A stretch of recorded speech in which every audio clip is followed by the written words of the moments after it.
Legend of Dai Vu ruling the water. King Ha Vu, often called Dai Vu or Ha Hao Ti, is a legendary king in ancient China. He is famous for his feats in water management, and his upright moral character. Later generations admired Dai Vu's merits and virtues and worshipped him as one of the 2 emperors and 3 kings.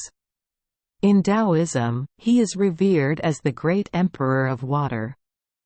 According to legend, during the reign of King Yao, natural disasters and floods occurred all year round. The king assigned the responsibility of water management to a minister named Khan. Khan persevered in building dikes to prevent floods for 9 years but still could not stop the flood. Afterwards, Khan heard that in heaven there was a type of stone named Tuk Nuong that could prevent floods, so he secretly went to heaven to steal a piece. Bring back. When Tuk Nuong was thrown into the water, the piece of rock kept expanding until it was as big as a mountain, blocking the floodwater, thus curing it. However, the emperor quickly discovered this and was so angry that he sent the fire god Chuk Dung down to earth to capture Khan and execute him, taking back the stone Tuk Nuong, causing the world to sink into floods again. After death, Khan's body did not rot. The emperor was afraid of a bad omen, so he ordered his subordinates to cut open Khan's stomach, and from his belly a dragon flew out. That dragon is said to be Dai Vu, son of Khan. Khan's body then turned into a 3-legged turtle and dived deep into the water.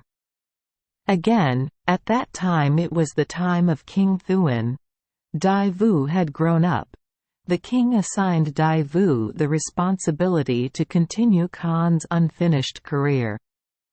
Dai Vu went on surveys all over China with the help of people. In the book, Spring and Autumn, it is recorded that he encountered a jade chessboard and 12 books that accurately described not only China's surface terrain, but also what was underground. Admired Dai Vu's determination and moved by human suffering, Dao Company, Dai Vu's 23rd daughter, decided to help Dai Vu. She gave Dai Vu 2 special ancient books that could ward off evil spirits and allowed Dai Vu to pray to the gods for help. The emperor also thought again and gave the stone Tuk Nuong to Dai Vu to treat the water. However, Dai Vu believes that to treat water, you must treat it at the root. That is, you must defeat the water god Kong Kong, the force that causes floods.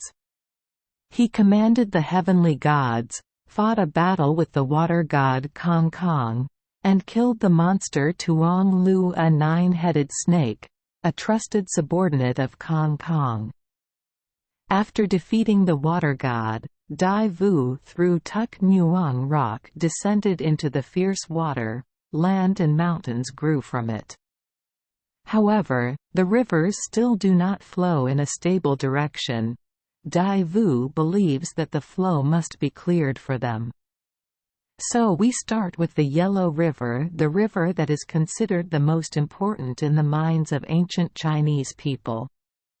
Legend has it that the Yellow River originates from the sacred Kunlun mountain, flows to a mountain called Tik Thatch, then is blocked. Dai Vu dug a cave through the mountain, clearing the flow of the Yellow River. Next, at Long Mon Mountain to block the flow, Dai Vu used magical magic to split the mountain in half so that the river could pass through. Talking about the skill of clearing the road surface, he was truly his ancestor. Legend later, if the carp is willing to swim up the Yellow River and pass this dragon gate, they will have the opportunity to escape. The life of being a fish and become a dragon, see more stories. Just like that, Dai Vu continued to open the mountain and open the way.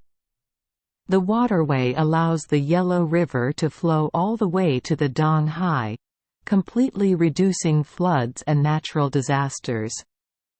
After that, he continued to travel around the world, opening up other rivers. After many years, Dai Vu traveled throughout the sky, completing the task of paving the way for all rivers. By this time, his whole body was covered with injuries, his appearance was ruined, he could not walk and had to drag himself, most of his hair had fallen out, and his body was shriveled.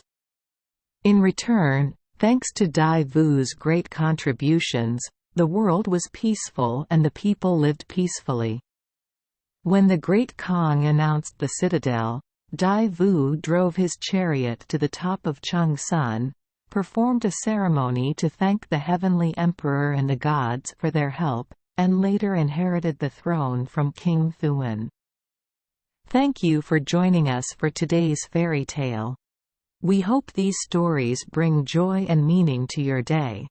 If you love our channel, please hit the subscribe button so you won't miss any exciting tales. Wishing you a good night and sweet dreams. See you in the next story.